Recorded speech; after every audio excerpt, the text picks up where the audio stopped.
Rome Rome भाइयों, चलो system पार देंगे।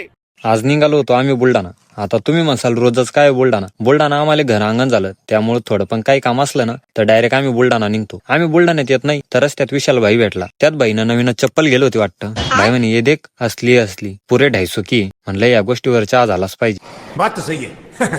मस्त मामाकडे चहा घेतला आणि त्यानंतर आलो आम्ही मोबाईल शॉपीवर. कारण आपल्याला मोबाईलला ग्लास आणि कव्हर बसवायचा होता. मोबाईलचा कव्हर पाहिजे तसा काही भेटला नाही. म्हणलं चला दुसरीकडे पाहू. तिथं आम्हाला आमचे मित्र भेटले, त्यांच्यासोबत बोलतच होतो. त्यात आमचा नीलू डॉन मारायला पाहत होता. म्हणलं बाबू डेंजर विषय, डॉन दिन आपल्याला पायपाचा एखादा घाव, चला आपण इथून लवकर. त्यानंतर दिलं विशालले सोडून आणि जनरल स्टोअरला आलो. तिथं थोडंफार सामान घेतलं. परत आलो इलेक्ट्रॉनिक दुकानावर, कारण तिथं पण थोडंफार सामान घ्यायचं होतं. आणि तुम्हाला तर माहिती, थोडं काही केलं की आपल्याला लगेच भूक लागते. म्हणलं चला नाश्ता करून घेऊ. मस्त नाश्ता केला आणि निघालो. परत येताना भेटला आपल्याला लहानपणापासूनचा जीवलग. त्याच्यासोबत थोड्याफार गप्पा गोष्टी केल्या आणि निघालो घराकडं. घरी येताना आपल्याला नाक्यावर प्रेमाची माणसं भेटली, त्यांच्यासोबत मस्त गप्पा केल्या आणि चहा घेऊन निघालो घराकडं. तोपर्यंत तुम्ही घ्या फॉलो करू.